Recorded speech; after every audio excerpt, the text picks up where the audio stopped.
Bismillahirrahmanirrahim. Assalamualaikum warahmatullahi wabarakatuh. Innal hamdalillah nahmaduhu wa nasta'inuhu wa nastaghfiruh wa na'udzu billahi min shururi anfusina wa min sayyiati a'malina. من يهده الله فلا مضل له ومن يضلل فلا هادي له أشهد أن لا إله إلا الله وحده لا شريك له وأشهد أن محمدا عبده ورسوله اللهم فقهنا في الدين وعلمنا تأويل وجعلنا من الراشدين أما بعد. Ikhwatul iman, a'azzakumullah wa uhibbukum fillah. Ikhwan wa akhawat, a'azzakumullah. Alhamdulillah, summa alhamdulillah, kita mendapat limpah kurnia daripada Allah Jalla wa'ala. Kita sambung sikit majlis ta'lim ini, ikhwan. Rasanya kita tinggalkan hari itu ni pada muka surat 49,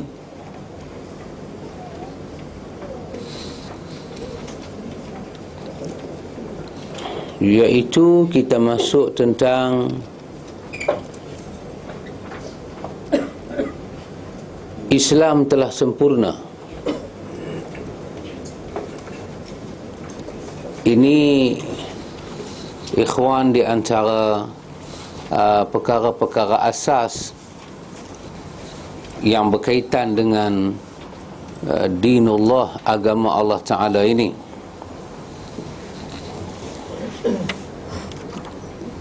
Satu perkara yang kita tahu, ikhwan, bahawa Allah yang maha sempurna telah menciptakan agama yang sempurna. Allah yang maha sempurna telah menciptakan agama yang sangat sempurna. Jadi apabila kita katakan Islam, kita memperkatakan tentang perbuatan Allah. Ada dua perkara dalam dunia ini yang kita tak boleh cakap sembrono seenak edewe. Enggak bisa, Pak, enggak bisa. Dua benda ni dia kena bercakap berdasarkan dalil dan nas. Tak ada dalil, tak ada nas, kena sengap. Yang pertama, Al-Quran, kalam Allah, tentang Allah. Yang kedua, tentang Nabi. Tentang orang lain, tersilap sikit tak apa, boleh dimaafkan. Bila kita bercakap tentang Allah, mesti ada dalil dan nas, mesti ada bukti. Kerana Allah tak mengizinkan kita bercakap tentang Dia, melainkan Dia yang bercakap sendiri tentang Dia. Kita tak boleh menentukan sifat Allah, kita tak boleh tentukan nama Tuhan, kita tak boleh tentukan perbuatan Dia, tak boleh, salah. Kalau kita menentukan nama-nama Dia, kita akan jadi kafir secara mutlak. Tak boleh bercakap sesuatu tentang Allah melainkan dengan dalil, dengan nas. Tak tahu dalil, sengap. Yang kedua, tentang Nabi. Sekecil mana kita bercakap tentang Nabi, mesti ada dalil. Karena itu para ulama menyusun hadis. Dalam ilmu hadis, ada hadis dipanggil hadis marfu', ada hadis dipanggil hadis yang maqtu', ada hadis dipanggil mauquf. Penyusunan ini daripada satu bab, dia menisbahkan perbezaan dari Nabi secara mutlak dengan daripada Nabi menggunakan orang tengah. Para ulama kata hadis-hadis yang direct kepada Nabi ini tak boleh dipertikaikan. Adapun hadis orang lain bercerita tentang Nabi, yang ni boleh dipertikaikan. Kesilapan satu orang bercerita tentang orang lain, hak ni boleh dimaafkan. Satu orang kata Abu Bakar ni di antara benda dia suka makan bubuk kacang. Kita tanya Abu Bakar mana ni? Maksudkan Abu Bakar As-Siddiq kata Bakar mana? Zaman Nabi nak pergi cari santan tang mana? Nak perah, nak buat bubuk kacang. Orang putih kata nonsense. Jangan duk merepek lah. Katalah dia bermati-matian dia percaya Abu Bakar suka makan bubuk kacang, tak apa. Cuma orang kata dia ni lebih kurang macam 5 perut je lah. Orang bengong. Dari segi fakta salah, tapi kesalahan dia itu kesalahan yang tidak mencederakan agama. Tapi sebaiknya dia perbetulkan lah.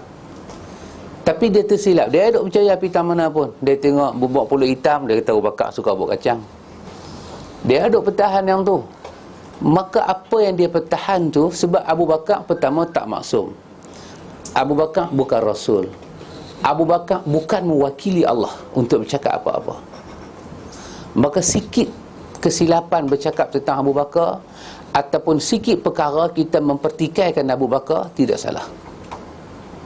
Tak salah maksud saya ni tidaklah mencederakan akidah kita, tak mencederakan agama dalam diri. Tetapi berbeza dengan kita bercakap sesuatu tentang Nabi. Sebab Nabi ni sifat dia, diri dia itu Allah yang tentukan, dan dia adalah wakil agama. Maka mesti memerlukan dalil. Bercakap tentang Abu Bakar tak ada dalil tak apa. Pasal itu dalam sirah, para ulama sirah berkenaan dengan sahabat, para ulama menerima riwayat-riwayat yang tidak totally sahih. Sebab dia sirah, dia hanya menceritakan sekelumit tentang sejarah hidup orang-orang pernah hidup dengan Nabi. Dia kalau ada sikit-sikit pun dimaafkan. Tetapi tentang Nabi tak boleh. Tentang Nabi tak boleh. Tentang Nabi ni kena jelas matan dia, kena jelas sanad dia. Kenapa ikhwan? Kerana Allah menyatakan wa ma yantiqu 'anil hawa in huwa illa wahyun yuha. Yang keluar daripada mulut Nabi. Pasal itu sunnah ni dikatakan apa dia? Kita belajar dalam mustalahul hadis. Apa dia sunnah? Ma udhifu ila Nabi sallallahu alaihi wasallam min qaulin aw fi'lin aw taqririn aw sifatin. Jadi 4 perkara ini kalau kita nak bercakap pastikan ada dalil. Tak ada dalil serap. Orang belah Pulau Pinang kata kalau tak ada dalil, tutup mulut, tutup bungkuk, duduk diam. Jangan duk cakap. Apa dia yang kata sunnah Nabi itu?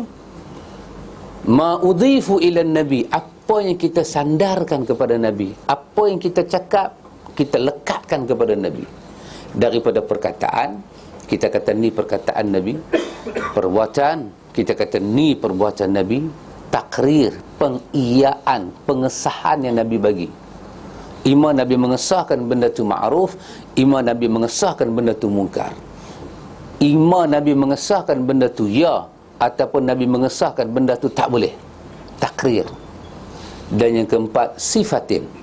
Daripada atas kepala dia sampai tapak kaki dia, apa sifat-sifat dia. Yang ni kita masukkan di dalam sunnah.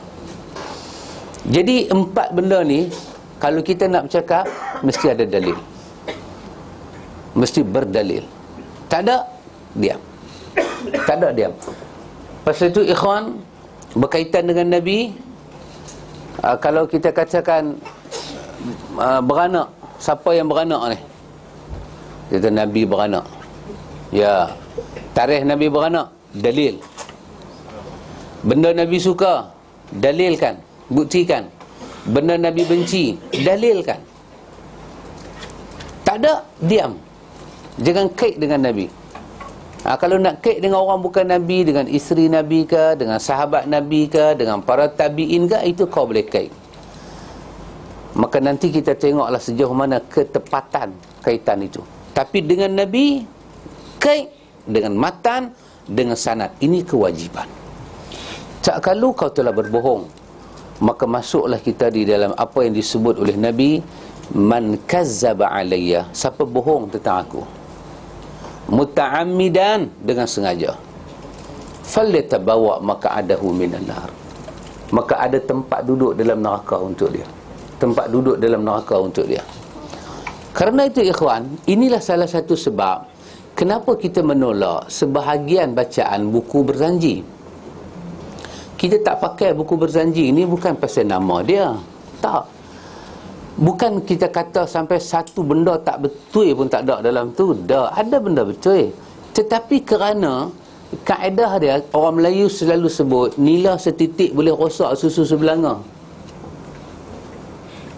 Bohong tentang Nabi. Bila nak meriwayatkan sesuatu, Nabi kata siapa yang bohong tentang aku, apa dia, perkataan aku, perbuatan aku, takrir aku, sifat aku, dia bohong. Maka ketika itu orang yang percaya, orang yang berbohong, ada satu maq'ad, ada satu tempat duduk, dia boleh berbaring daripada api neraka. Orang kata Nabi lahir, ini berkaitan dengan siapa? Nabi. Buktikanlah Nabi lahir bila? Buktikan tarikh Nabi lahir. Kita jumpa dalam hadis sahih, ya Rasulullah, kenapa kau suka berpuasa hari Isnin? Hadis Imam Muslim. Pasal Nabi kata, yauma wulidtu, hari ini aku dilahirkan. Hari ini, hari Isnin, hari ini adalah hari di mana Allah membuka pintu langit, dan aku suka, Allah membuka pintu syurga, pintu langit. Aku suka supaya amal aku diangkat naik ke langit dalam keadaan aku puasa. Maka daripada hadis ni kita jumpa tentang diri Nabi, sifat Nabi. Sifat Nabi di sini ada dua, ada sifat dan ada perkataan Nabi. Sifat Nabi suka puasa hari Isnin, dan perkataan Nabi dia dilahirkan pada hari Isnin. Ini dalil. Maka berkeyakinanlah kita, hari Isnin hari lahir Nabi. Hari Isnin Nabi suka puasa. Hari Isnin amal-amal kita diangkat naik ke langit. Maka Nabi suka dalam keadaan puasa. Kenapa kita cakap begitu? Dalil ada. Dalil ada. Ini pasal Nabi. Tak boleh bohong. Nabi beranak 12 Rabiul Awal. Nabi beranak 8 Rabiul Awal. Mana dalil? Orang kata Nabi beranak 8. Dia tak ada dalil hadis. Dia kait dengan ilmu falak. Ilmu falak bukan dalil. Nak mengaitkan Nabi lahir, mana dalil? Dan dalil itu kena duduk dalam dia punya landasan lah. Bukan kita bikin-bikin. Nabi beranak 12 Rabiul Awal, mana dalil? Dalam buku Marhaban, dengan tanpa segan, tanpa silu, tuan kitab menyatakan Nabi lahir 12 Rabiul Awal. Lahir macam mana? Semua binatang di tanah Arab, semua binatang di Mekah itu, semuanya bercakap Arab dengan fasih. Unta jumpa sama unta, kaifa hal, kaifa anta? Unta jawab, ana alhamdulillah bi khair. Ini kelahiran Nabi. Ini fadilat maulid Nabi. Mana dalil? Mana dalil? Ini berkaitan dengan sifat Nabi. Mana dalil? Nabi lahir, dalam buku Marhaban kata Nabi lahir telah dikhatan siap-siap. Lepas tu Nabi keluar, mata dia ni ada celak. Lepas tu Nabi keluar dalam keadaan dia mendongak kepala naik ke atas, dia sujud dan dia kata alhamdulillah. Antum bayang kalau lah ada budak beranak lagu tu, doktor meninggal dandan. Doktor punya tu tampak pungkok kawan tu nak bagi riau, kata budak tu tak riau. Budak tu kata alhamdulillah. Doktor ni boleh masuk buat gila. Mana dalil? Tentang Nabi kena ada dalil. Jangan sifatkan Nabi dengan sifat yang mencemarkan dia dan sifat orang mentertawakan dia. Jangan. Dia Rasulullah. Dia bukan orang biasa. Kerana itu kita tak boleh menerima bila mereka bercakap tak ada dalil. Lepas tu mereka lagukan benda tak ada dalil. Dan tak ada dalil ni bukan pasal Abu Bakar, pasal Nabi. Ini kita tak boleh terima. Nabi lahir hadara lailata, telah datanglah pada malam dia dilahirkan itu Asiah dan Maryam. Mana dalil? Ini siapa ni dilahirkan? Syekh Abdul Qadir Jailaini. Masa apa jadi bidamnya pasal apa ya? Kita tak ada ambil tahu dan kita pun tak ada hajat nak bantah. Kata ustaz, saya dilahirkan, tok saya mai jadi bidan, tok saya mati lama dah. Patut hang jadi lagu tu. Kita tak bantah apa, tak ada manfaat bantah dan tak ada manfaat percaya. Tapi bila dia kata pasal Nabi, Nabi adalah Rasul bagi agama ini. Mana dalil? Jangan main-main. Hampir input-input yang ada dalam buku berzanji boleh cakap, dalil tak ada. Jadi macam mana nak terima? Sedangkan dalam ilmu mustalahul hadis, perkataan Nabi, perbuatan Nabi, pengiyaan Nabi dan sifat Nabi, ini semua kita sandar kepada Nabi, mesti ada dalil. Dan dalil dia kena sahih. Dua perkara ada dalil. Bercakap tentang Allah, bercakap tentang Nabi SAW. Bercakap tentang orang lain, ikut dan. Walaupun tak ada dalil, boleh sembang lah. Banyak hari ni tak ada dalil orang bercakap. Tapi cerita ada, dalil tak ada. Cerita ada. Ikut ke cerita ni banyak dah. Kalau ikut cerita ni, besok pagi kiamat dah. Ada siapa pergi jumpa Dajjal tang market Selayang tu. Itu saya pergi, saya nampak Dajjal. Maknanya banyak dah. Tapi tak ada dalil. Lepas itu orang bercakap lagu ni, orang utara kata dia duk auta lagu ni, kita tak layan sangat nah. Tapi bila dia cakap pasal Nabi, kita nak tanya. Kalau saudara kasih amat kita ni masuk hospital tu, dia nak tolak Abu Bakar, tolak api ya, hak dia.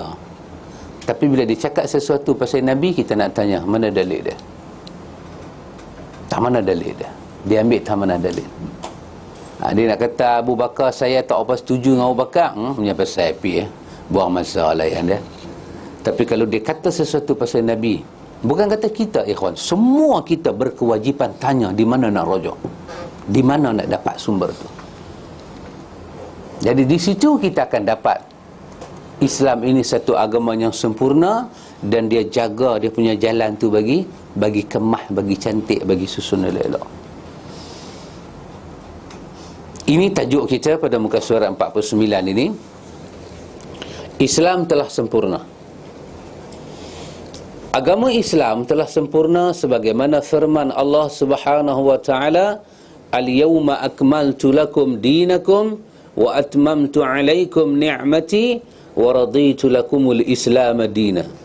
Pada hari ini telah aku sempurnakan untuk kamu agamamu, dan telah kucukupkan kepadamu nikmatku, dan telah kuredai Islam itu menjadi agama bagimu.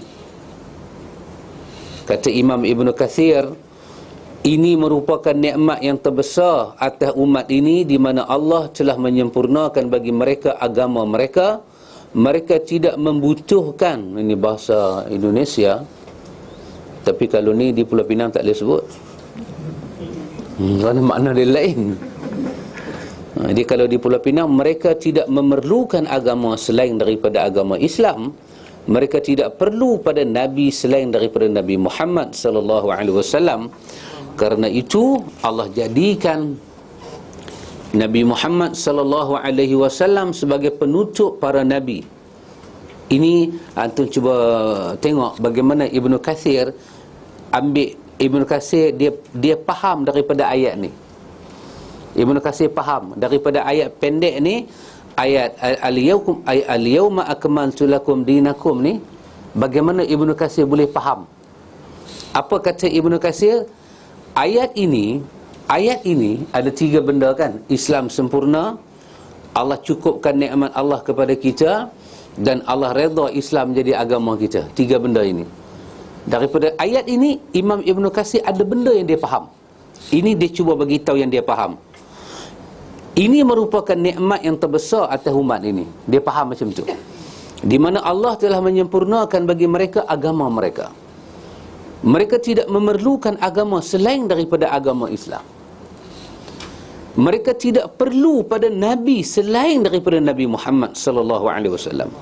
Karena itu Allah jadikan Nabi Muhammad sallallahu alaihi wasallam sebagai penutup para nabi.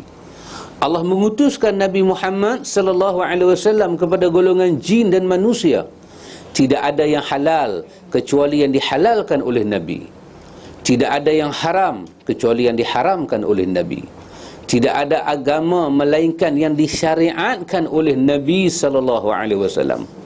Setiap yang diperintahkan oleh Nabi Muhammad SAW semuanya benar dan jujur. Tidak ada kedustaan, tidak ada penyalahan janji. Sebagaimana firman Allah, telah sempurna kalimat Rabbmu dengan jujur dan adil. Jujur dalam masalah berita dan adil dalam perintah dan larangan. Tak kala Allah telah sempurnakan agama ini, Allah sempurnakan nikmat ini. Kerana itu Allah berfirman, pada hari ini telah kusempurnakan agamamu untukmu. Itu Ibnu Katsir boleh faham daripada 3 ayat yang kita pun baca, dia pun baca, dia faham macam tu. Kita faham macam mana, wallahu a'lam. Semua orang kata Islam agama sempurna, bid'ah dia buat juga. Semua orang kata Islam agama sempurna, cerita pasal Nabi dia tak tapis langsung. Ayat ini bagi tahu kita tak memerlukan Nabi lain melainkan Nabi seorang ni aja. Cukup dah. Kita tak perlu jalan lain melainkan jalan Nabi ni. Yang haram, yang Nabi kata haram. Yang halal, yang Nabi kata halal. Yang sah, yang Nabi hukum sah.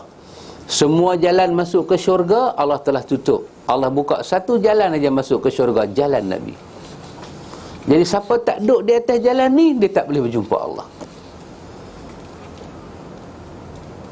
Dan antum tengok dalam hidup Nabi kita Muhammad, ada benda yang kurang. Tadi pun saya duduk sembang dengan Cik Razak kita dalam cerita tadi. Ini benda yang kurang. Nabi jadikan hidup dia tu hidup. Hidup Nabi ni, sunnah Nabi tu, Nabi jadikan dia tu dalam medan hidup.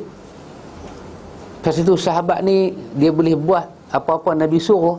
Sebab Quran kata, wa fikum Rasulullah. Di tengah-tengah kamu ada Rasulullah. Nabi bukan bercakap itu boleh, itu tak boleh. Ketika dia baca ayat wailul lil mutaffifin alladhina iza qataluna 'alan nasi yastawfun, dia pergi ke pasar. Dia pergi ke pasar, dia tengok orang berniaga.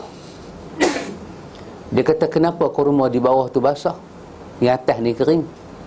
Kenapa tunjuk yang kering, yang basah kau sembunyi? Dia pergi ke pasar, dia betulkan orang di pasar. Kita ikhwan hari ni, berapa ustaz pergi pasar? Ustaz ada agama, ustaz mengajar agama. Tapi agama ustaz dalam rumah dia, dalam diri dia, bukan hidup. Sampai orang tak boleh tumpang. Ustaz boleh mengajar bab sembelih ayam, tapi ustaz tak betulkan orang sembelih ayam. Ustaz kena pergi tengok orang sembelih ayam. Duduk di market orang sembelih ayam, ustaz kena tengok. Bukan masalah jaiz cop, bukan jakim cop.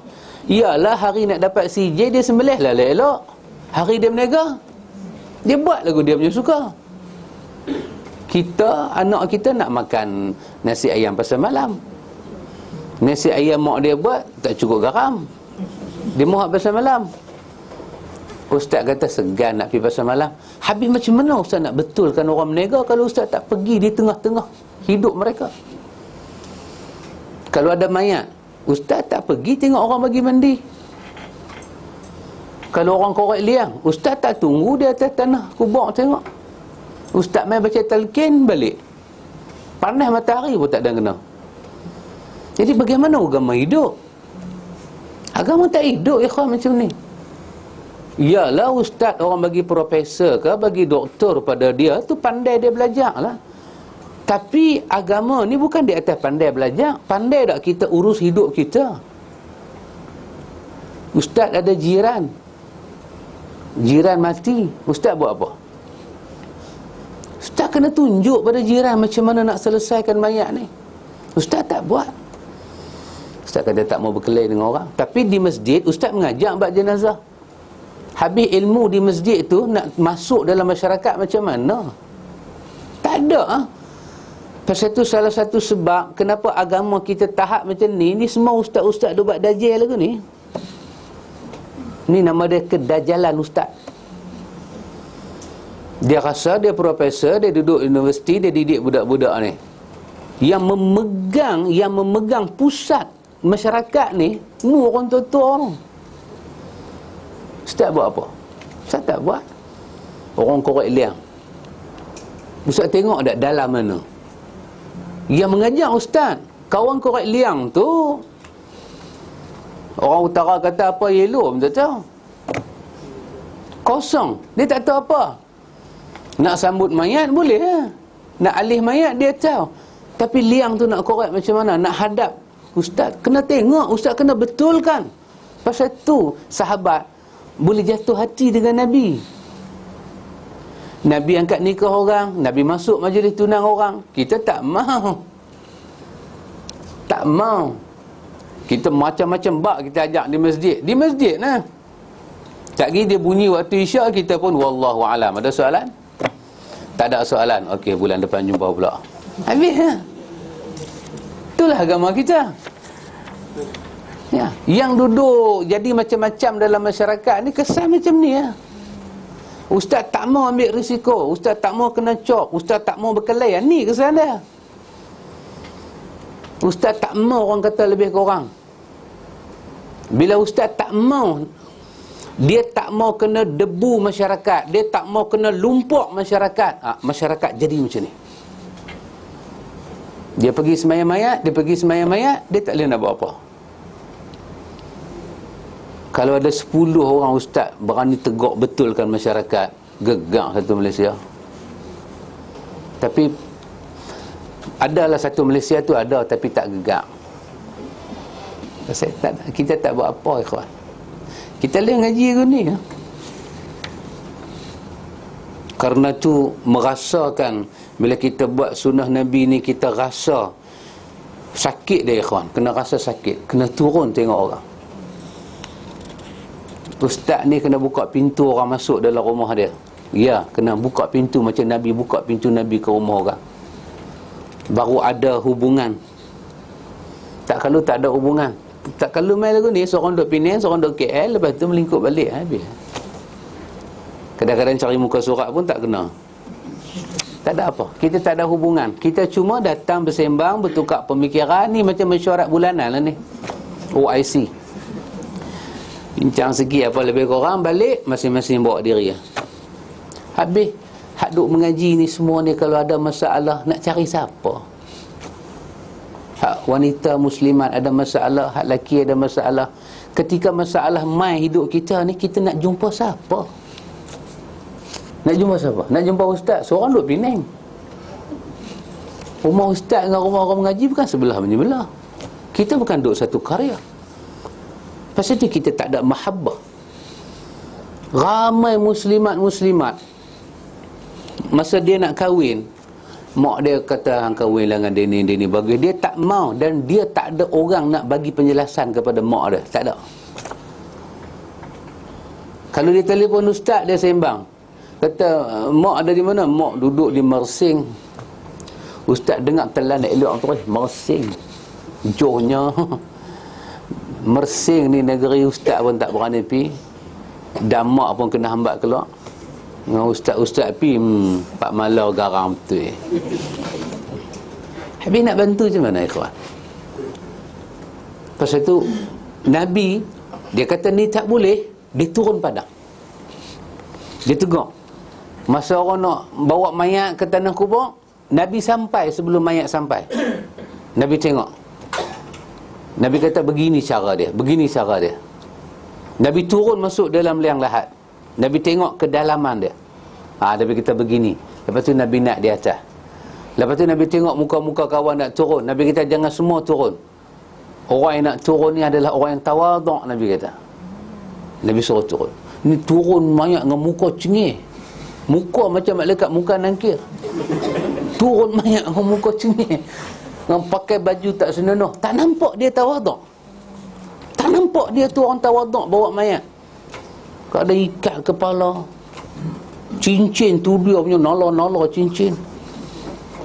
Tak nampak dia ambil iktibar. Nabi kata aku tak mau lagu ni semua. Aku tak mau. Apa saya itu betul masyarakat Madinah.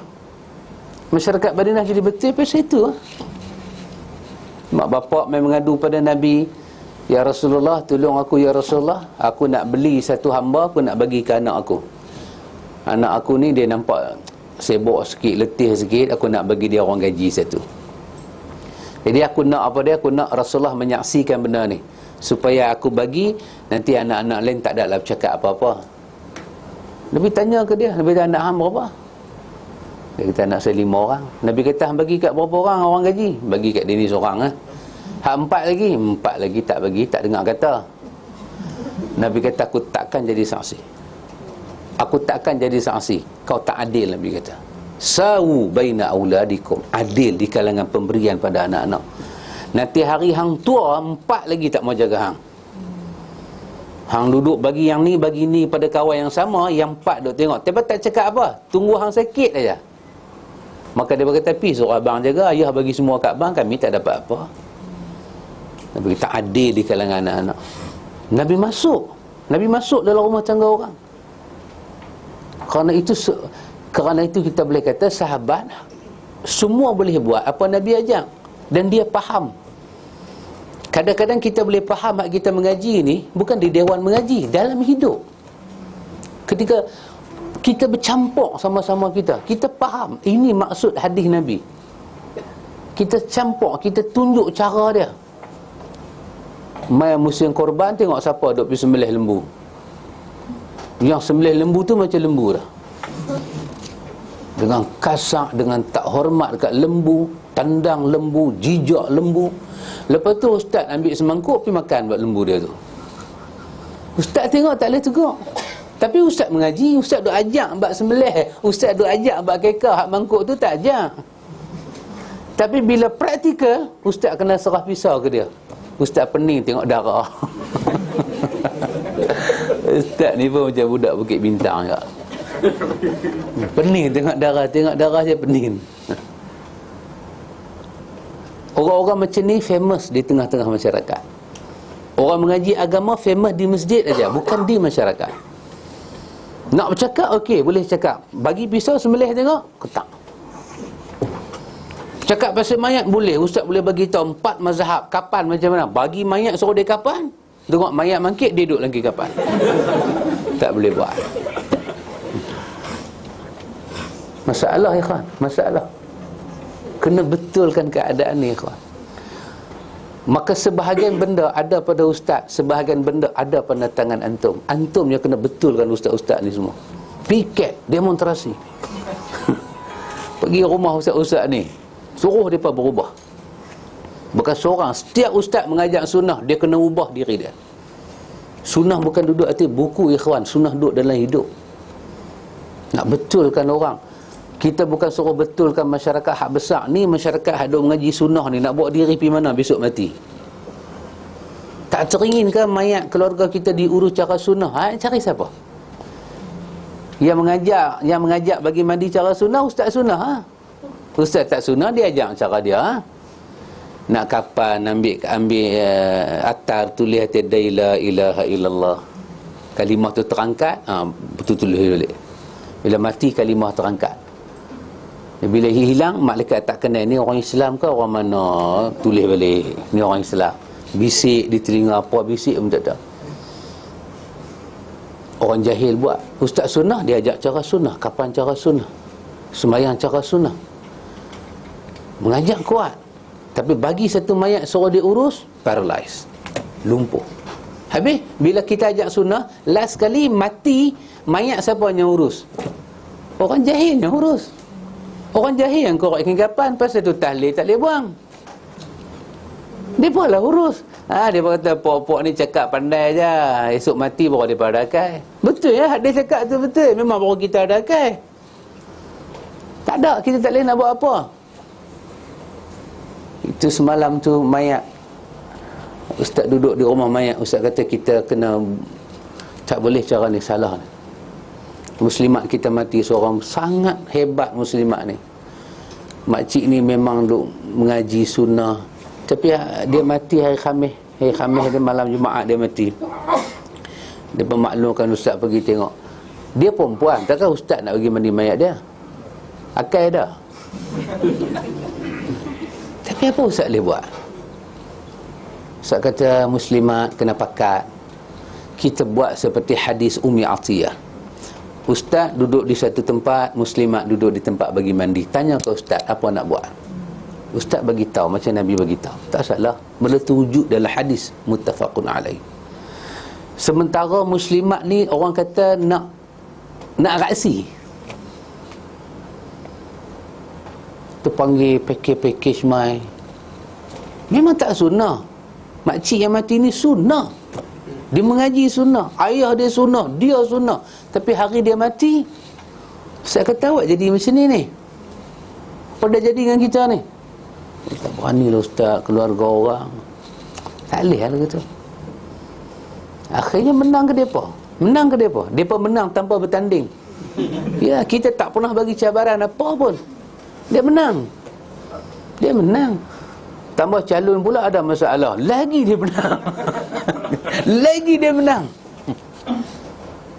Do something ikhwan, kena buat sesuatu. Kita tengok ada mayat, kalau kita boleh korbankan sesuatu yang tidak mengorbankan hidup kita, kita kena masuk, kena buat sesuatu. Ini mayat orang mengaji agama, kena ambil tahu, aku nak urus jenazah dia A to Z. Ya, A to Z. Kita daripada semayang dia. Yang kemarin itu yang ustaz boleh buat, semayang, masukkan mayat dia ke dalam tanah. Itu je dia buat. Bagi mandi tak boleh masuk campur. Dia muslimat. Punya duk paksa sampai ke 2 pagi saya duduk rumah dia, duk paksa, duk pujuk muslimat lain. Tolong batalkan. Yang kita panggil pakej-pakej ni semua, kita buat. Kita terus bagi kecil hati pakej tu. Kita ambil kain kapan dia, kita ambil keranda dia. Cuma orang bagi mandi kita tak mau. Kita bayar kat dia. Kita ada muamalat juga dengan dia. Bagi mandi kita nak buat. Kita urus cara kita. Kita ambil ben jenazah dia. Taklah nampak kita pulau masyarakat sangat. Ada juga muamalat kita dengan dia. Tapi hak kita, hak kita. Hak dia, hak dia. Pasal tu kena ikhwan di tengah-tengah hidup ni. Tak kalau ikhwan, sunnah ni dia jadi buku teks ya. Buku teks ya. Baca simpan mengapai pula, baca simpan mengapai pula. Besok jadi mati, besok jadi mati macam di Johor tu, mati. Ustaz boleh bagi mandi bapak saya tak? Okey. Kata dengar Johor, alamak, Penang nak pergi Johor. Gigit jari terakhir. Alamak, Syekh ni biar betul. Nak ambil kapal terbang ke Eropah, nak balik ke Eropah. Tak ada ustaz, saya harap kat ustaz, jangan hamba jangan buat begitu. Ustaz pula harap pilot. Pilot tak main. Kesian ikhwan, kesian. Apa kita nak buat? Jadi kerana itu ikhwan, kesempurnaan Muhammad Iqbal ahli apa tu? Ahli apa yang pandai bercakap ni. Dia kata, di mana cantiknya satu baju kalau hanya duduk dalam almari, dia kata. Baju tu cantik. Nak tahu baju tu cantik tak cantik bukan duduk dalam almari, bila dia masuk pada tubuh tuan dia. Ataulah ketat kan? Cerita kain cotton, kain cantik, ni butang baju beli Sabah punya, ni betul-betul punya kan, pergi ambil dalam kerang punya tu. Cerita mah duk cerita cantik, pakai ketat macam sarung nangka. Tak cantik sunnah lagu tu. Kita cerita sunnah ni cantik, tiba-tiba praktikal kita tak boleh buat. Jadi macam sarung nangka. Hang belajar lain, yang jadi dalam hidup hang lain. Pasal tu sampai perangkat ikhwan, kalau boleh kita harap masjid negara tu berubah cara sunnah. Tapi jangan habaq kat mereka lah, ni perancangan jauh. Tapi mereka dengar daripada lah, dia angkat kita terus episod lagi kan. Ni perancangan jauh kita. Kita harap satu masa nanti azan jemaat sekali je, macam Nabi. Macam Imam Syafi'i kata, azan seperti zaman Nabi itu lebih aku sukai. Lebih aku sukai daripada azan macam lah ni. Inilah yang dipahamkan oleh Imam Ibnu Katsir ikhwan. Ayat ini turun di pagi hari Jumaat, bertepatan hari Jumaat. Orang-orang Yahudi mengakui tentang kesempurnaan agama Islam. Dengan turunnya ayat ini, sampai mereka berkata kepada Umar bin Al-Khattab, demi Allah, sesungguhnya kalian membaca ayat, kalau seandainya ayat tersebut turun kepada kami, nescaya kami akan jadikan sebagai hari raya. Kata Umar bin Al-Khattab, sungguh aku mengetahui bila ayat ini turun, di mana ayat ini turun, dan di mana Rasulullah sallallahu alaihi wasallam ketika ayat ini turun. Ayat ini turun pada hari Arafah, dan aku dengan izin Allah ada di Arafah, dan hari itu hari Jumaat, iaitu hari Hajjatul Wada'. Dan tengok bagaimana Allah Ta'ala muliakan ayat ni. Ayat menyatakan Islam agama sempurna turun pada hari yang mulia, di bumi yang paling mulia, kepada Rasul yang paling mulia, dan disaksikan oleh umat yang paling mulia, para sahabat. Artinya kalau kita terlepas mengamalkan ayat ini, kita terlepas kemuliaan yang sebenar-benar, ikhwan. Habis kita, sangat-sangat habis. Antum boleh tengok bila orang tu mati, kita tengok mayat ben jenazah lalu depan mata kita. Last sekali dia masuk dalam kubur, Allah tanya dia, siapa Nabi kamu? Habis, ikhwan, soalan tu. Soalan tu memang mempelecehkan hidup manusia. Sepanjang kita hidup tak pernah tahu sunnah, tak pernah mengaji sunnah, tiba-tiba mati dia tanya, siapa Nabi hang? Antum bayang dalam benak kepala kita berapa puluh tahun kita hidup, kita hafal ensiklopedia. Hafal. Sebut Mary gila ke, Amsterdam ke, hafal. Karl Marx ni apa dia punya pemikiran dia, hafal. Tak tahu mati-mati dia tanya siapa Nabi. Karl Marx tak keluar. Tak keluar. Antum bayang. Yang kita ni duk berpulun, ni hang mazhab siapa? Aku Syafi'i. Hang siapa? Aku Hanafi. Mati-mati tak keluar. Tak keluar. Hang rakyat negeri mana pun dia tak tanya. Kot malaikat tanya, ni warga negara mana ni? Kata Malaysia. Syafi'i lah, tak tanya apa dah. Tak ada. Tanamlah macam mana pun, tanamlah mayat kafir ke mayat Muslim, bukan nak mai. Dia mai dia tanya Nabi hang siapa? Tenganga kita doa. Yang kita hidup ni, kita duk dengar sembahyang macam Nabi, zakat macam Nabi, haji macam Nabi, umrah macam Nabi. Hari ni bertemu buku dengan roh. Siapa Nabi yang? Habis, kan? Habis. Kita punya khazanah maklumat ni hilang. Dia main satu aja. Banyak mana yang kita tahu pasal Nabi, yang banyak tu jadi berimpun di kepala. Dia akan jadi kosong. Dia delete habis semua pasal orang. Masa kita buang semua pasal orang, kepala kita akan jadi seluahnya. Antum bayang, seluah kepala kita tu tiba-tiba diisi dengan sikit ilmu tentang Nabi. Baru kita tahu betapa sikitnya kita tahu pasal Nabi. Pasal kepala kita dah delete semua benda. Nangis macam tu. Kau boleh balik dah. Farji'na na'mal salihan inna muqinun. Oh, tak ada masalah. Nak hidup balik, kami nak start balik, tak ada masalah. Hang dah kena kapan, hang dah masuk dalam kubur dah. Oh, dahsyat ikhwan. Sebab tu anda tengok selalu saya katakan, saya kesian kepada raja-raja Melayu ni. Kalau kita delete kepala otak mereka pasal gah, pasal kuda, pasal tanah, buang semua tu. Pasal Nabi tinggal banyak mana? Banyak mana tinggal kan? Pemimpin-pemimpin kita besar-besar ni. Esok mati, bukan kroni dia boleh tolong dia. Tak ada siapa boleh tolong dia. Dia akan mati dan mayat dia tu kena kapan macam sunnah Nabi. Hang mengajilah London pun, hang mengajilah mana pun, hang dapatlah gelaran Tan Tin Tun, Ban Bin Bun pun. Besok hang mati, dia bukan tanya Assalamualaikum Tun. Dia tak tanya. Mai-mai dia tanya Nabi hang siapa? Delete, habis ni delete. Bruk kata habis. Banyak Nabi banyak anak. Antum bayang dunia ni luas, tiba-tiba ada sebiji pasir. Nampak dah pasir tu besar anak. Itulah ilmu hang tentang Nabi. Hang makanlah pencarian hang. Kita duk ingat pasal teori itu kita berjaya, kita duk ingat pasal teori ni kita berjaya. Pandang timur, pandang utara, pandang Jepun, pandang mana, jangan pandang belakang, ada hantu. Nabi tak pandang langsung. Nabi tak pandang langsung. Sembayang tuan sembayanglah macam mana pun. Mazhab ada 4, ikutlah. Mazhab ada 4, Nabi duduk tahu lah. Nabi masuk satu pada mazhab ke? Fiqh kita ni, fiqh membodohkan iman kita. Janji tuan ikut mazhab sudah. Janji ikut mazhab, Nabi duduk tahu lah. Bodoh punya fiqh. Membodohkan akidah manusia.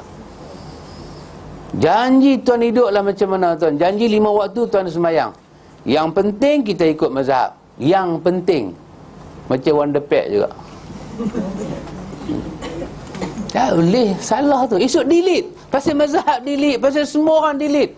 Akhirat pula dia jadi lagu mana?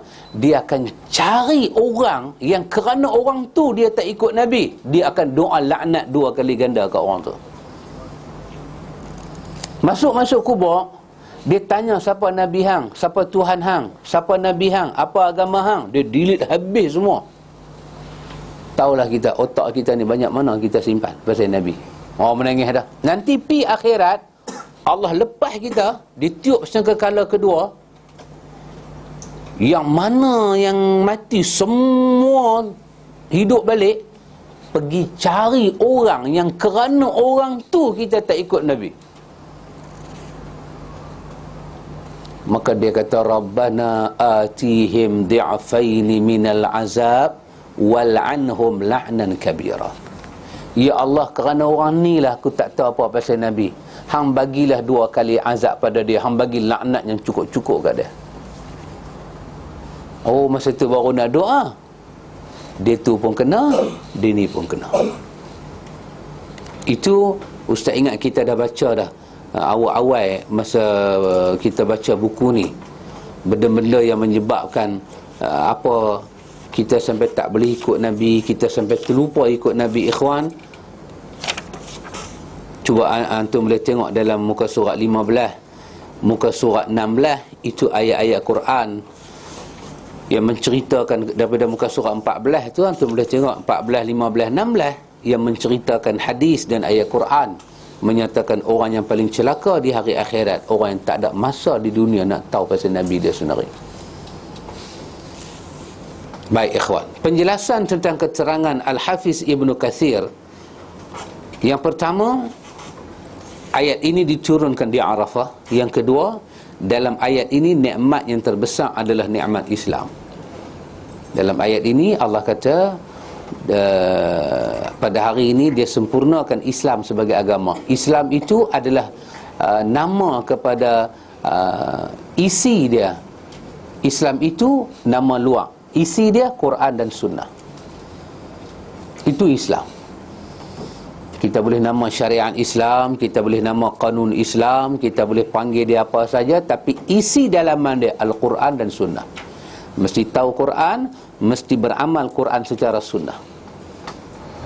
Mesti menjadikan sunnah Nabi itu untuk memahami setiap perintah Allah Ta'ala. Pasal tidak ada di atas muka bumi ini orang yang paling amanah seperti mana amanahnya Nabi Muhammad. Hal ini wajib kita syukuri. Kita wajib bersyukur diberi nikmat oleh Allah berupa nikmat di atas Islam, berupa nikmat di atas Islam. Namun yang perlu kita ingat lagi, kita harus memohon kepada Allah agar kita diberikan hidayah di atas sunnah. Sebab kalau dikatakan Islam sahaja, hal ini tidak cukup. Kerana banyak orang-orang yang mengaku Islam, firqah-firqah yang sesat pun mengaku Islam. Di atas nama orang Islam, habislah orang Malaysia selamat lah. Satu dunia punya orang Islam selamat di atas nama Islam. Di atas nama Islam ni, atas dunia ada 2 pok aja, Islam dan kafir. Maka yang Islam semua selamat. Tapi tak. Yang terbaik bagi kita adalah meminta kepada Allah agar diberikan hidayah di atas sunnah. Bukan semua orang dapat, ikhwan. Kita duk mengaji macam ni, ikhwan. Antum kadang-kadang hidayah Allah Ta'ala ni, kawan tu mengaji, cakap Arab boleh, sambung mengaji, kita pergi rumah dia tengok kitab dia macam maktabah, macam library kitab dia. Tak boleh ambil biasa. Nak ambil kitab dia kena naik helikopter, pergi ambil satu-satu. Tu dia punya kitab.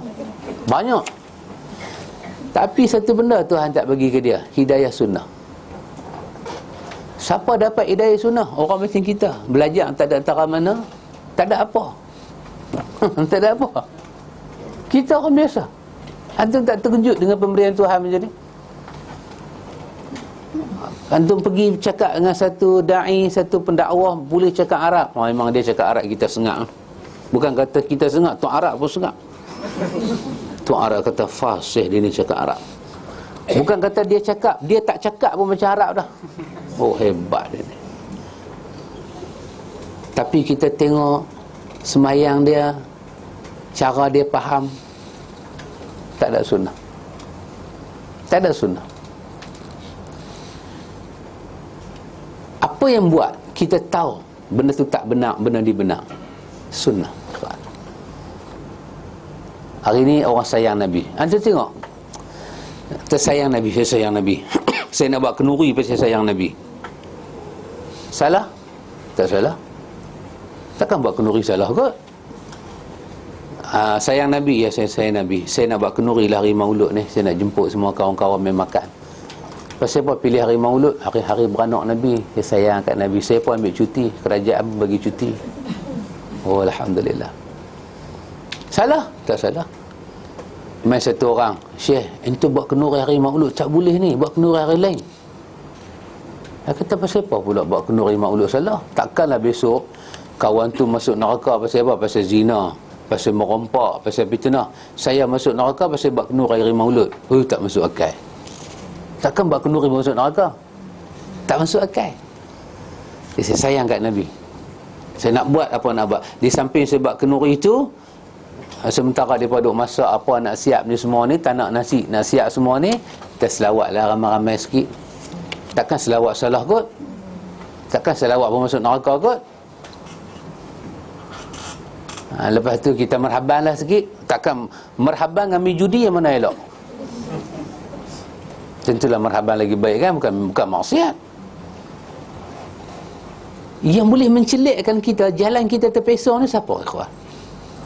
Bukan bahasa Arab, bukan sejenis Nawawi. Sunnah. Sunnah bertanya satu sahaja.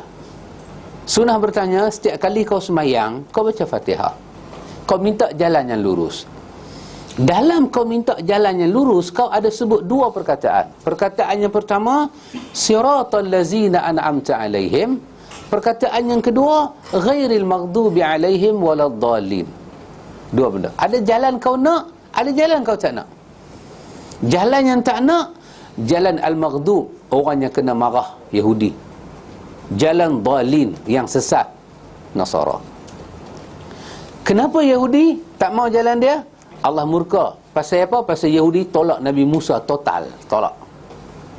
Tak mau terima cakap Nabi Musa. Dia tolak kenabian tu total, dan dia reka jalan sendiri. Nasara ni apa masalah dia? Dia terima Nabi sampai peringkat Nabi jadi Tuhan kat dia. Berhulu, melampau.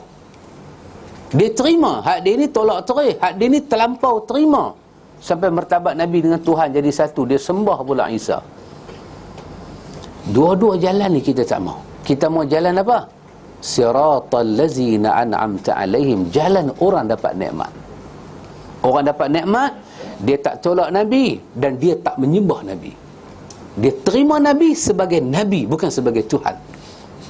Jalan mana tu? Itulah jalan yang lurus. Jalan siapa? Itulah jalan para sahabat Nabi. Mereka dah berjuang, mereka dah semayang, mereka dah tunjuk sayang kat Nabi, mereka dah jadi ahli syurga sekarang. Sunnah tanya kat kita, yang kita dah buat ramai-ramai hari Maulud ni semua ni, pernah tak sahabat yang mereka hidup dulu dan lah ni mereka dah masuk syurga, mereka pakai cara tu menunjukkan sayang kat Nabi? Mereka ni confirm masuk syurga. Mereka hijrah kerana sayang, mereka infak kerana sayang, mereka bela Nabi. Sampai ada sahabat nama Sauban tak tengok Nabi ni menangis, rindu. Adakah kita rindu sampai lagu tu? BMC, doktor tanya demam, pasal apa demam? Rindu kat Nabi. Doktor tiba kok yuk, kepala penuh dai. Tak ada ya kawan, tak ada. Dah tak ada, kenapa kau cipta jalan sendiri, sayang sendiri? Kenapa kau tak ikut jalan orang sayang Nabi yang telah Tuhan isytihar mereka sampai ke syurga? Kenapa kau nak buat jalan ni? Sunnah yang bimbing kita kenal benda tu melampau ataupun tidak. Kita kata, ya Hanana, ya Hanana. Jangan buat kat orang lah kan. Ada seronok, ya Hanana seronok. Seronok apa? Ni Zahara Dinul Muayyad. Kita kena angkat agama ni naik. Bizuhuri Nabi Ahmad. Keluarlah Nabi Ahmad. Ya Hanan Nabi Muhammad. Kita seronok Nabi Muhammad mai. Zalika fadlu minallah.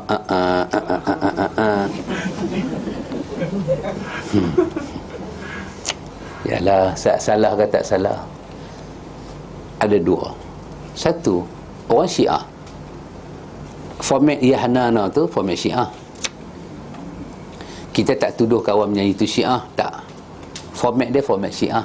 Syiah kata Ya Hanana bi Abi Turab. Kami beruntung kerana ada Abu Turab. Siapa Abu Turab? Ali bin Abi Talib.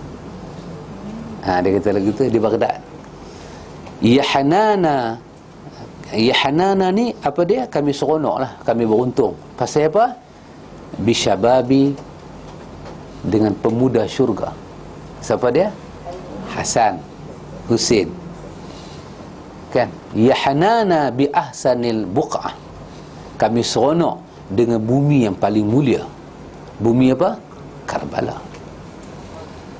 Dia format itulah. Orang mungkin orang kita ni dia menyunahkan balik. Dia yang format yang kalang kabut tu dia buang. Dia pakailah ni. Apa nama? Zahara Dinul Muayyad bi zuhuri Nabi Ahmad. Tapi Ya Hanana tu samalah hak Syiah punya. Jadi di atas format tu kita pun tak ada seronok apa nak baca pun. Tapi yang depa baca la ni bukanlah itu yang Syiah ungkap. Syiah ungkap yang daripada buanglah Ali, Husin, bumi Karbala, itu Syiah ungkap. Kita zikir kan. Cuba dengar lagu Cina. Kongsi, kongsi, kongsi ni. Lagu Cina kan. Atau lepas sembahyang kita pun La ilaha illallah. Laki dia kata, aku pernah dengar lagu ni. Tak mana ni. Okay. Tapi Cina tu kongsi-kongsi ni lah. Tapi kita ni kita mengislamisasi lah. Jadi kalau ada orang ratib lagu tu, ratib tu tak salah kan. Tapi kita dengar tu seronok. Format Ya Hanana lagu tu lah. Maksud dia duk Ya Hanana tu dia seronok lah. Memang dia kata tu betul. Tapi format dia pakai tu format Karbala, hari Karbala. Kita kan pasal apa ustaz-ustaz sunnah ni dia tak apa gemak sangat. Tak apa menyanyi lagu andainya aku pi dulu pun okey juga. Yang tu tak ada format apa. Syiah pun tak hafal lagu tu. Yang hafal tu Dewi Arumugam seorang lah.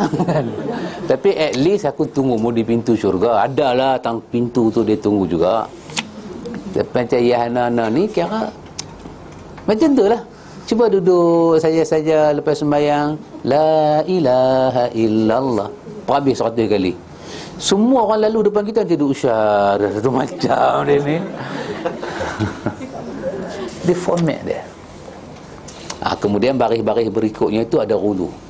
Ghulu dia melampau. Dia sanjung Nabi itu terlampau.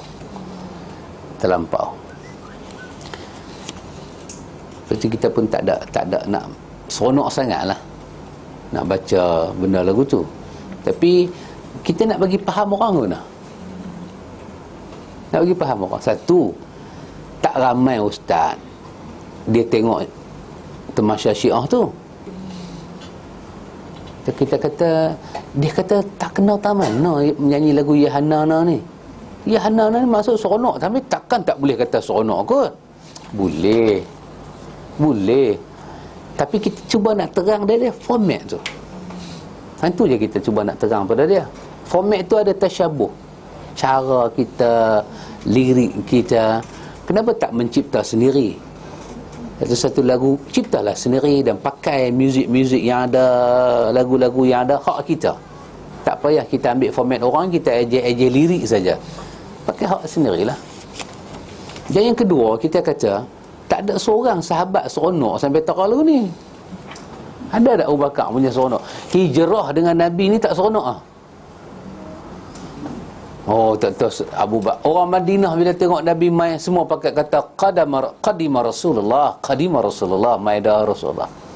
Tak ada seorang bangkit angkat tangan, ya Hana. Tak ada. Kan itu bahasa Arab ya. Takkan orang Madinah tak tahu Arab kot. Dia pun tak tahu nak sebut welcome macam mana, seronok. Kata Sayyidina Umar dalam riwayat, apa dia? Yaumul farah was surur. Hari ni hari yang paling seronok dan gembira, hari Nabi masuk Madinah. Yaumul farah wa surur. Tak kata Umar, ya Hanana bi Muhammad. The format dia daripada orang Syiah Rafidah. Dia seronok Ali, dia seronok dalam lirik dia tak sebut pun dia seronok Nabi Muhammad. Jadi bila bit burdah lagu ni sampai ke kita, mungkin orang kita tengok perlu di adjust lirik dia adjust. Tapi dia adjust, Syiah tengok, Syiah kata macam apa je kita. Itu sajalah. Lepas ni atas kita lah, nak dengar tak dengar atas kita lah. Anak kita duk apai kan. Jadi saya ambil tu, saya terjemah bagi kat anak saya. Saya kata kat anak saya, Hafiz, cuba tengok masuk dia lagu mana. Oh, melampau abah noh. Melampau. Dia kadang-kadang terlajak, abah dia pun baca juga terlajak. Kadang terlajak. Duk bawa kereta tu nak bagi depan diam, ya Hana. Abah, Syiah abah, astagfirullahalazim, astagfirullahalazim.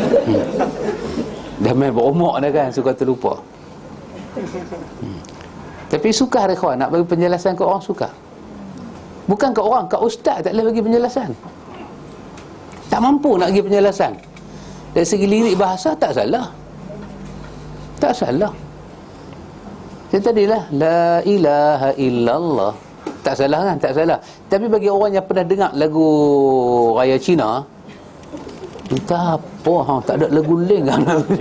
Ras ada, lagu Nahwan ada, lagu Hijaz ada, lagu ni habis dia tak seronok ah. Tak apa orang sufi kan lagi dia tak seronok. Dia nak zikir dengan hati yang tenang. Buat apa pakai lirik yang lirik itu nada tiun dia menggambarkan raya satu bangsa yang kufur kepada Allah. Itu saja. Baik ikhwatul iman. Hal ini wajib disyukuri. Kita wajib bersyukur. Diberi nikmat oleh Allah berupa nikmat di atas Islam. Namun yang perlu kita ingat lagi, kita harus memohon kepada Allah agar kita diberikan hidayah di atas sunnah. Sebab kalau dikatakan Islam sahaja, hal ini tidak cukup, kerana banyak orang mengaku Islam. Firqah-firqah sesat pun mengaku Islam. Yang terbaik bagi kita adalah minta kepada Allah agar diberikan hidayah di atas sunnah. Setelah kita diberikan hidayah di atas Islam, kita dapat hidayah sunnah. Seperti kata Abul Aliyah, aku tidak tahu dari dua nikmat Allah yang mana paling besar. Yang pertama, aku diberikan hidayah di atas Islam. Yang kedua, Allah tunjuki aku di atas sunnah. Dan aku tidak dijadikan sebagai seorang khawarij. Di atas nama Islam, khawarij Islam lah. Tapi di atas nama penyelewengan, ahlu sunnah tak seleweng. Dia seleweng. Pasal apa dia seleweng? Dia tak dapat sunnah. Kita dapat sunnah. Mu'tazilah ke, Syiah ke, Qadariyah ke, Jabariyah ke, Murji'ah. Beza kita dengan mereka, faham sunnah. Faham sunnah. Yang ketiga, Nabi Muhammad SAW adalah penutup para nabi. Penutup para nabi. Tidak ada nabi setelah beliau. Beliau merupakan penutup para nabi dan rasul. Nabi kita Muhammad penutup. Ini pada muka surat 53 itu, dia penutup para nabi. Ada dua makna. Nanti kita tengok dua makna dia. Tidak ada agama melainkan yang disyariatkan oleh Nabi Muhammad. Islam satu-satunya agama hak. Seluruh orang Yahudi Nasara, mereka harus masuk ke dalam agama Islam. Kalau mereka tak masuk dalam agama Islam, maka pasti mereka menjadi penghuni neraka. Setelah diutuskan Nabi Muhammad sallallahu alaihi wasallam, maka orang-orang Yahudi Nasara juga yang lainnya harus masuk ke dalam Islam. Sebab Allah Taala berfirman, "Wa man yabtaghi ghairal islami dina fala yuqbala min wa huwa fil akhirati minal khasirin." Barang siapa mencari agama lain Islam, maka sekali-kali tak akan diterima padanya, dan dia di akhirat termasuk orang yang sangat rugi. Kita tengok di antara yang Allah sebut dalam surah Fatihah, Maliki Yaumiddin, kan? Pelik, ini di antara benda pelik. Maliki bermakna Allah itu pemilik mutlak kepada benda yang dia buat. Dia Malik, pemilik mutlak. Dia Khalik, dia pencipta. Kemudian dia Malik, dia memiliki benda dia cipta. Ini Maliki Yaumiddin, Allah memiliki hari. Din, hari itu disandarkan kepada din. Kenapa ikhwan? Ini semua kita tahu hari kiamat. Kiamat ada nama Al-Qari'ah, ada nama Al-Haqqah, ada nama At-Taghabun, ada nama Yaumul Jam'i, ada nama Zalzalah. Tapi salah satu nama kiamat adalah Yaumuddin, hari. Kalau din tu kita baca cara harfiah, agama lah.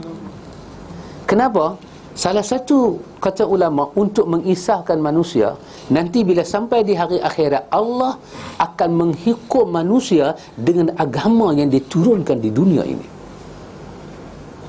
Dia akan hukum manusia dengan apa yang manusia dah tahu dah hukuman itu. Allah ambil agama yang dia bagi kat kita hidup ni, dia pakai agama tu untuk hukum kita betul ke salah, neraka ke syurga. Dia pakai undang-undang tu. Dia tak pakai undang-undang baru. Jadi orang-orang yang dia tahu daripada dunia ni lagi, yang mana Nabi kata tak boleh, dia buat, Allah akan pakai tu untuk hukum dia salah ataupun betul di hari akhirat. Jadi antum bayang, kalaulah Malik Yaumiddin ini, antum tengok dengan ayat ini, siapa yang mencari agama lain daripada Islam, ini di mana? Di dunia. Dia ikut cara dia.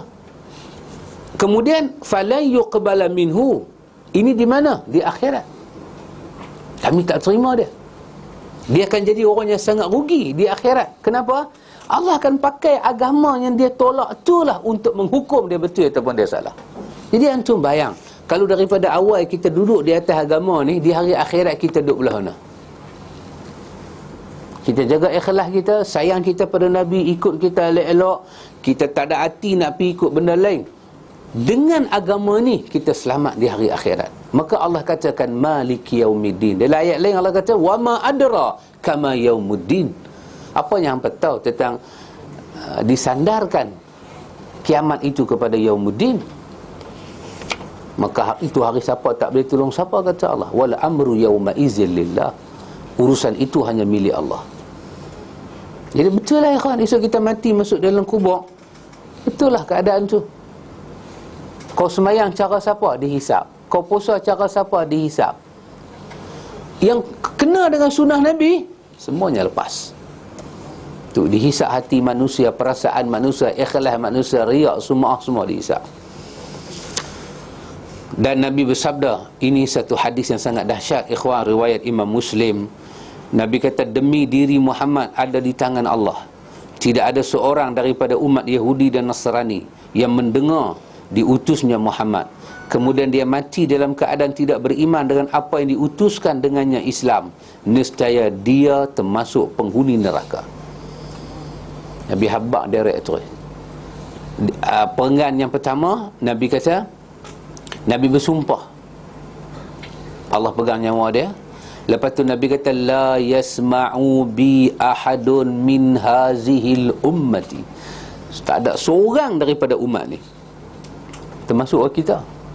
Lepas tu baru dia kata, Yahudi baik, Nasara baik. Dia habaq kat kita, Yahudi pun masuk dalam bab ni, Nasara pun masuk, orang kafir semua masuk, orang Islam ke orang kafir semua masuk. Summa yamut, masa dia hidup dia dengar pasal aku, lepas tu dia mati. Mati macam mana? Walam yu'min, mati dalam keadaan tidak beriman, billadzi ursiltu bihi, tak beriman dengan apa yang Tuhan beri pada aku. Kalau macam tu cara dia, melainkan Nabi kata, aku habaq lawan ni sia-sia, apa nasib dia di hari akhirat? Illa kana min ashabin nar, dia ahli neraka. Macam mana Nabi tahu dia ahli neraka sedangkan kiamat tak jadi lagi, hisab tak berlaku lagi? Kerana di hari akhirat akan dihukum dengan agama yang Allah turunkan. Nabi habaq awal-awal. Macam mana Nabi tahu mereka masuk neraka? Patut tunggu kiamat dululah. Patut Nabi kata, siapa tak ikut aku nanti tengok esok Tuhan hisab dia macam mana. Aku pun tak tahu nak kata lah. Tuhan boleh dalam syurga, nasib dia. Nabi tak cakap lagu tu. Nabi cakap dengan jelas, melainkan dia ahli neraka. Kenapa Nabi tahu dia ahli neraka? Kerana dia akan dihisap dengan agama yang diturunkan pada Nabi. Pasal itu Nabi tahu. Rupanya ikhwan, kita tahu ikhwan, kedudukan di hari akhirat. Tapi penghisapan di sana sangat mencemaskan manusia. Setiap orang yang mendakwa adanya Nabi sesudah Nabi Muhammad, maka demikian adalah sesat dan kufur. Boleh sesat dan boleh kufur. Tengoklah banyak mana dia dakwa. Allah Ta'ala berfirman, ma kana Muhammadun aba ahadin min rijalikum walakin Rasulullah wa khataman nabiyyin wa kana Allahu bikulli syai'in alima. Muhammad itu sekali-kali bukanlah bapa bagi seorang laki-laki di antara kamu. Anda tengok rentak ayat ni. Ayat ni turun berkenaan dengan Zaid bin Harisah, kan, anak apa? Anak angkat kan. Tapi rentak dia, rentak yang sirah dia, sirah yang umum ni, ingat Nabi bapa hang. Itu besar pasal tu. Dia kata, jom kita naik kereta, naik kereta bapa hang, anak naik ikut suka. Kawan yang dengar macam tu punya cakap, ui, kembang telinga dia. Jadi Allah, satu ayat ni berkenaan dengan peristiwa zaman Nabi, tapi sirah ayat tu Allah kata jangan main-main. Kadang-kadang macam kita dengan bapak kita kan termelawak, terapa ke, bapak anytime dia boleh maafkan anak dia, anytime. Kata apalah ayah, saya tengok ayah sikat rambut macam Firaun. Ayah nampak sikat Firaun. Ayah kata kepala otak hang Firaun. Kalau aku Firaun, hang anak Firaun, entah tak? Anak tak apa, jangan Firaun, dia kata. Jadi melawak macam tu dengan ayah. Ayah tak apa, tapi ingat Muhammad bukan bapa hang, entah tak? Yang boleh cakap ikut suka, hang boleh buat ikut suka. Seorang anak bila bapak dia mati, hang duk ingat harta pusaka dia tentu dah jadi hang punya dah. Nabi kata kalau Fatimah binti Muhammad mencuri, aku potong tangan dia. Ingat baik-baik. Nabi bangkit di atas bukit Safa. Nabi kata, wahai Bani Mana, wahai Abdul Mana, wahai Bani Hashim, aku tak boleh tolong kamu di akhirat. Wahai tu adik-beradik tu. Jadi hang ingat Muhammad ni bapa hang. Hang boleh diikut suka. Kan kita anak, harta mak bapak kan, nak makan cekedi dalam kereta ke, nak makan kacang ke, kulit kacang bersepah, bukan terima boleh kata apa, kata bapak aku. Islam Allah berturun kat Nabi Muhammad bukan agama bapa hang. Hang boleh buat ikut suka, hang boleh semayang ikut suka. Allah bubuh zuhur dalam waktu zuhur, dia pederas zuhur dalam waktu asar. Hang ingat agama bapa hang. Rentak ayat tu. Ini ayat serampang dua mata. Satu serampang asbabun nuzul, tapi satu serampang detika mati manusia. Muhammad ni rasul tau, bukan bapa hang.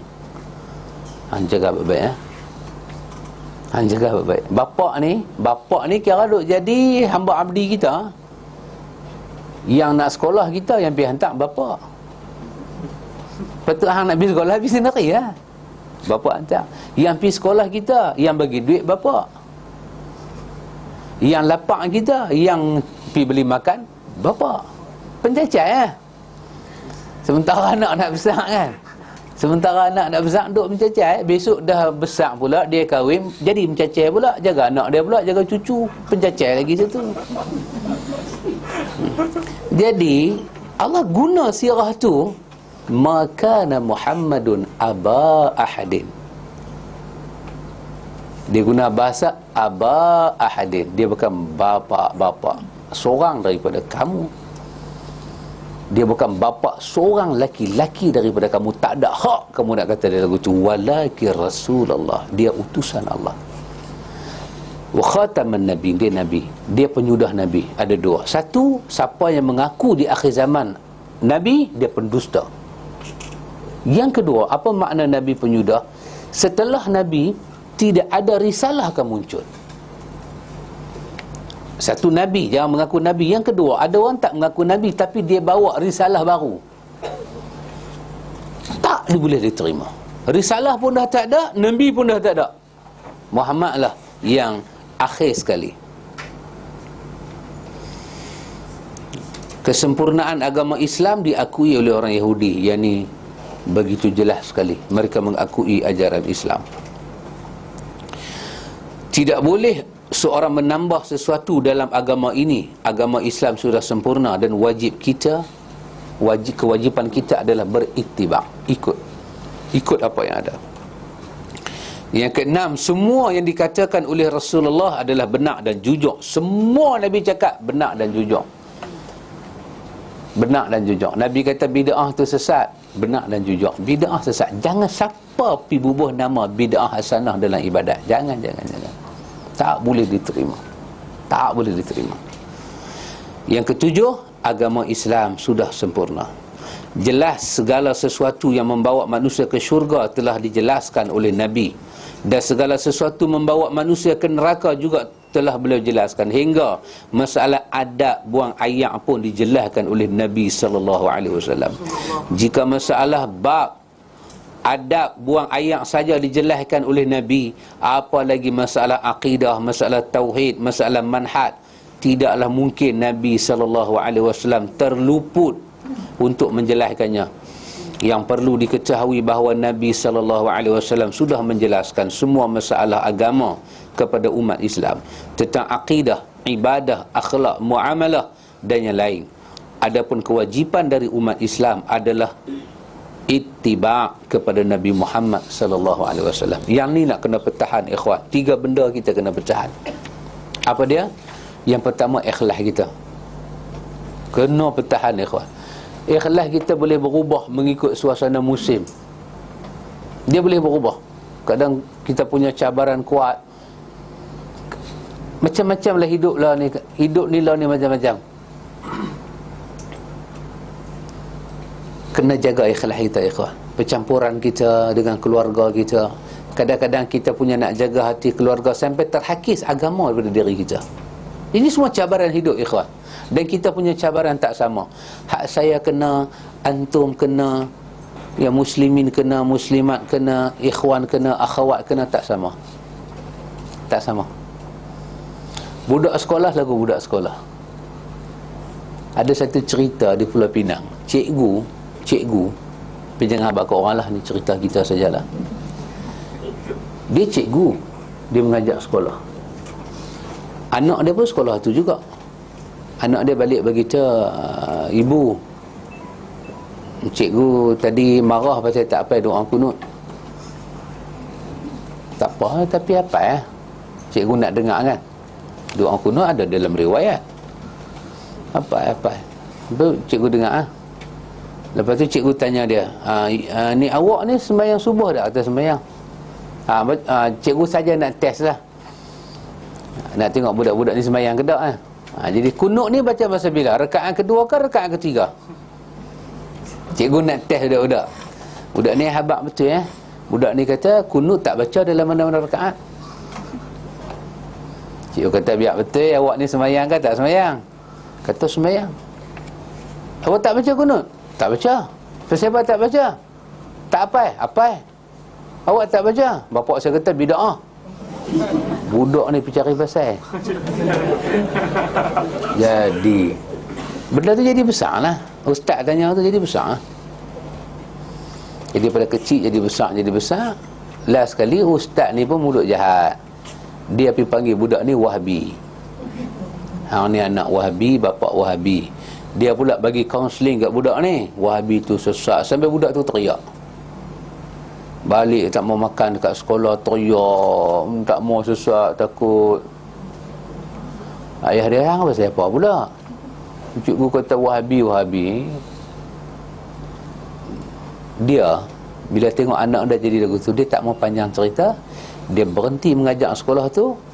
Dia pergi minta sekolah lain. Dia berkelak anak-anak dia, semua pergi sekolah lain. Lagu tu punya kena. Satu orang punya cerita. Tak ramai orang kenal lagu tu. Disanggup dia pun. Dia kata buat apa Ustaz, pergi terang pun dia tu Ustaz balik Azhar. Kita nak terang apa dia balik Azhar.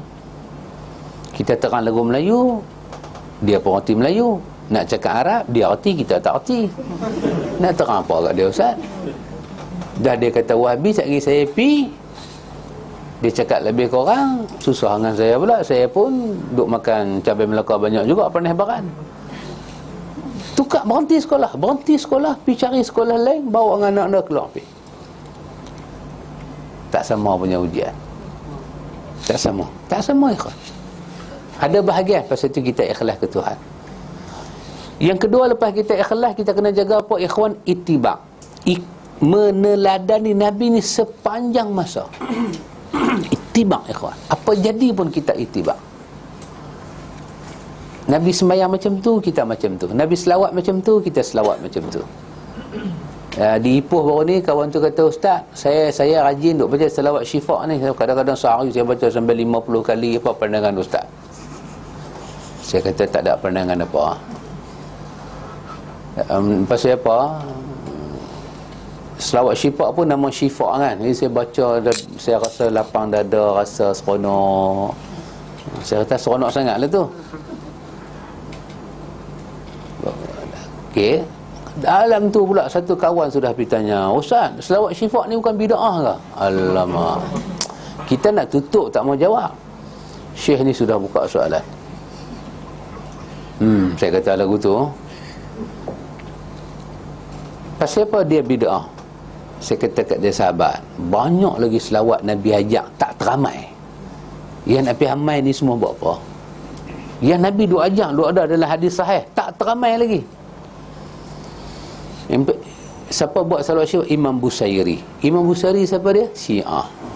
Kenapa nak baca salawat tu? Ni duk baca dalam sembahyang fardu tu. Oh, sikit turun daripada langit. Kenapa tak seorang? Patut baca tu lapang dada. Menerangkan kepada orang tu susah ikhwan. Orang tak boleh faham. Melainkan dia belajar macam kita. Kita sepanjang masa ittiba' Nabi, tak usah buat macam lain. Sembahyang mayat baik, urus mayat baik. Kita urus mayat semua keluar habis rumah kita. Mak ayah kita kata malam ni kita nak buat kenuri. Kita ittiba' cara Nabi. Mak ayah kenuri tak ada, Nabi tak buat ni semua. Baca doa banyak-banyak pergi kat dia. Hang ni aku tengok pelik Tak apa, tak payah jawab. Jalan kita terus. Yang ketiga pada ikhwan, hub.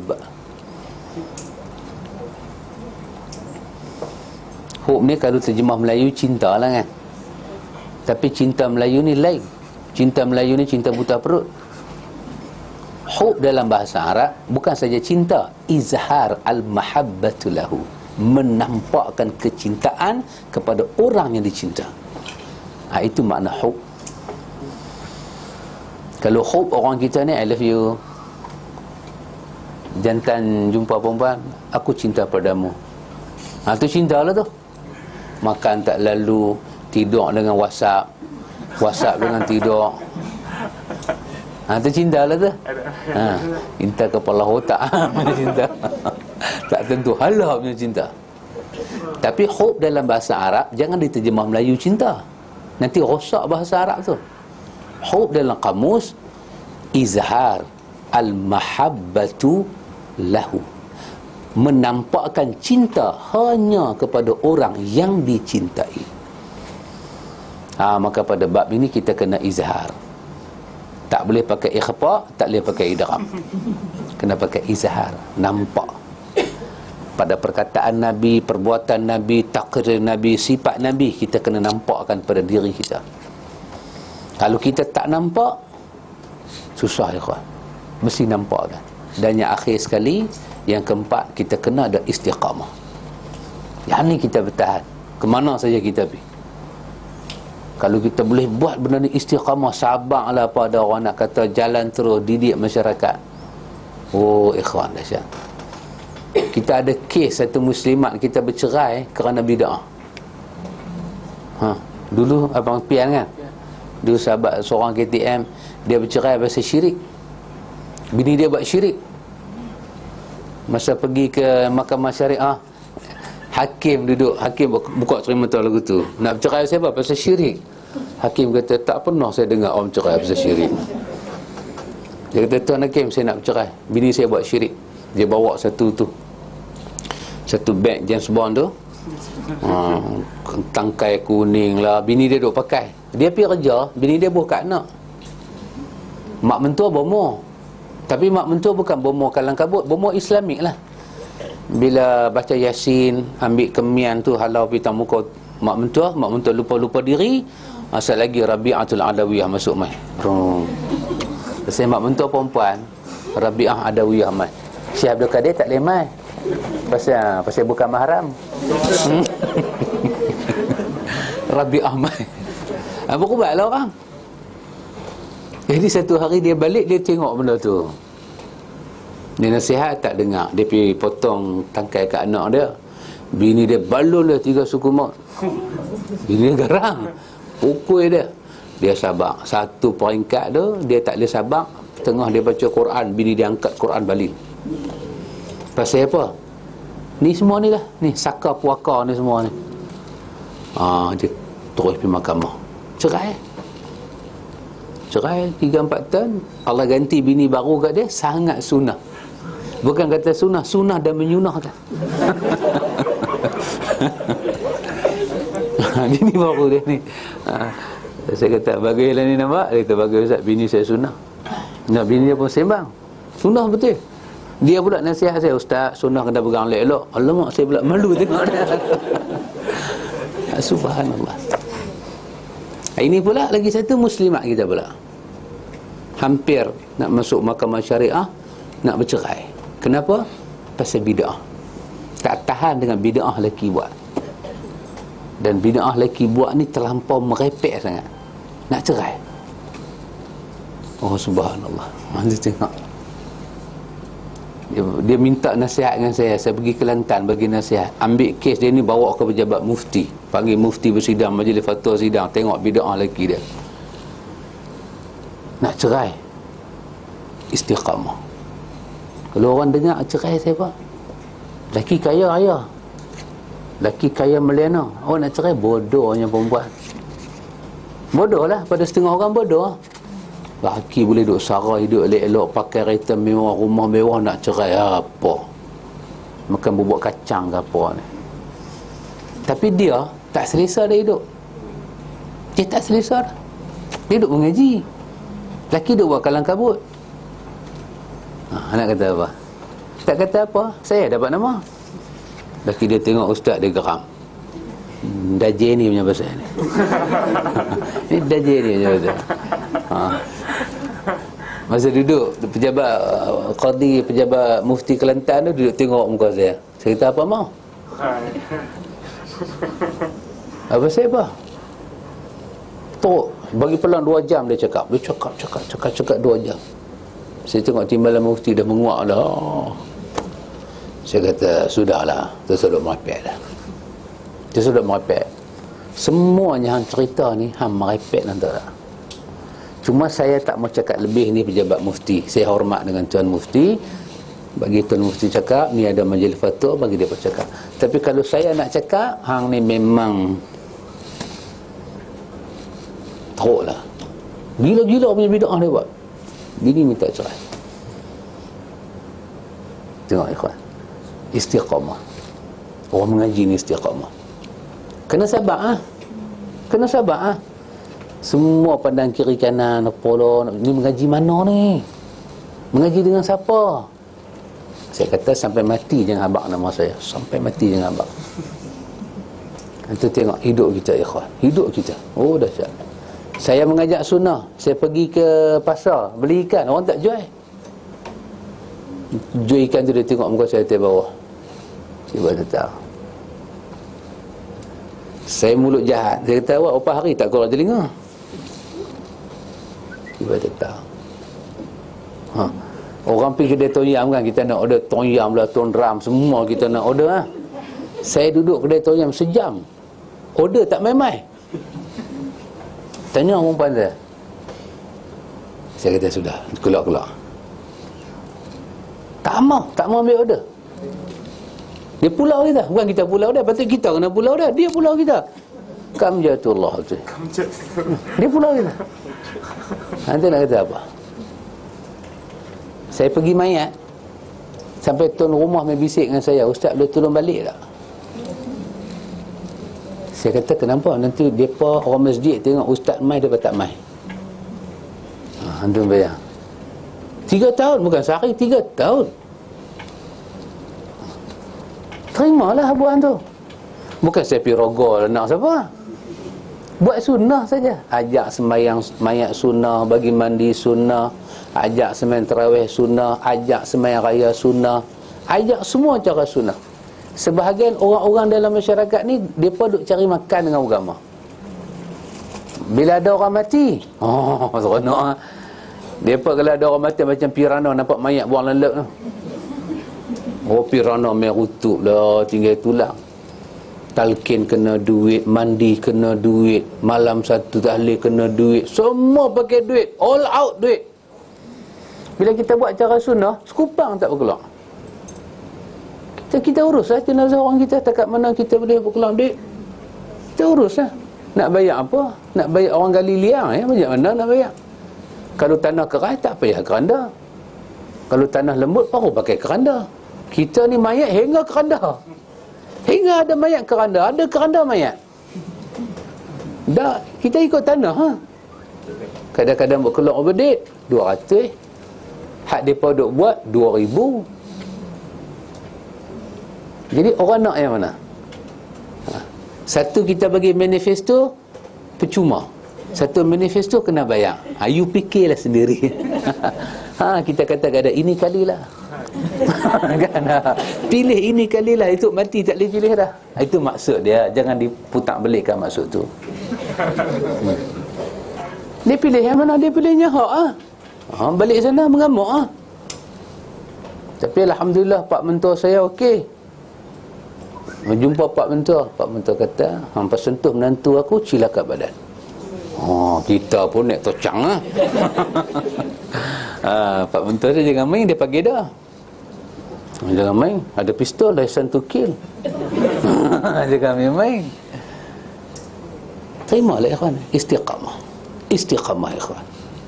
Tempat saya duduk baru ni, cuma dia tak cakap aja, ustaz jangan main masjid kami aja. Tu dia tak cakap. Kaki tangan cakap dah, mulut dia tak cakap lagi. Saya sembahyang 5 waktu, saya tak pergi masjid. Saya tak boleh pergi masjid. Bahasa yang tepat, saya tak boleh pergi masjid. Sekali saya pergi, orang lain masuk, ada pintu, saya masuk, pintu tak buka. Dah faham. Wahai, saya tak mengajak di tempat saya. Tak mengajak. Maklumat. Cuma di rumah Pak Long aja saya buat kuliah. Di masjid saya tak kacau. Saya pergi sembahyang jemaat ya. Saya masuk sembahyang jemaat, saya masuk dia tarik tali. Saya tak boleh masuk. Tali macam kan bila ada forensik duk picit mayat tu kan, dia buat tali tu. Alamak, anak saya kata, abah macam mana ni? Kita buat jamak hari ni. Kita jamak pada otak rumah kita tepi tu. Saya anak saya tanya, abah nak sembahyang jemaat macam mana ni? Lepas halau kita keluar ni. Terima. Kita orang utara kata buat muka tebal Jemaah kita pi Jemaah kita pi. Ni subuh kita tak angkat doa kunut. Dia rolling kita. Antum bayang orang saya sembahyang, bukan kata budak orang tua, mai subuh. First time dalam hidup saya tak pernah nak gelak dalam sembahyang. Nak tergelak betul-betul hari tu. Sami Allah liman hamidah. Tu imam baca Allahumma hdina, saya buat tata lurus tangan, dia pusing muka dia seketui mek saya lagu tu. Saya pun tak pernah nak gelak dalam solat. Sampai beringgut badan kita duduk lagu tu, duduk tahan. Allah, duduk ingat kita mazhab Syafi'i, kalau Abu Hanifah aku gelak lama dah kau. Orang tua buat perangai lagu tu. Tak apa dengan buat dengan muka hidung duduk golek kepala lagu tu. Itu risiko, ikhwan. Itu risiko. Ambil. Apa orang nak kata orangnya pasal? Kita ikhlas dengan Tuhan, kita itibak Nabi Muhammad, kita tambahkan hub sayang kita pada Nabi dan nampakkan, dan kita istiqamah. Allah akan bagi keselamatan pada kita dunia dan akhirat. Baik ikhwan, kalau diberi umur yang panjang, masa kita akan tengok ayat-ayat tentang wajibnya kita ikut Nabi Muhammad. Berlambak dalam ayat Quran ni, ayat Allah Ta'ala suruh kita ikut Nabi Muhammad. Nanti kita akan tengok pada masa-masa yang akan datang, insya-Allah.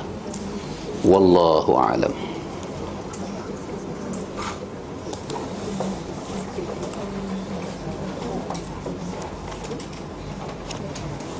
Subhanakallahumma wa bihamdika asyhadu an la ilaha illa anta astaghfiruka wa atubu ilaik. Allahumma rabbana atina min ladunka rahmah wa hayyi lana min amrina rashada. Wassallallahu ala nabi Muhammad walhamdulillahi rabbil alamin.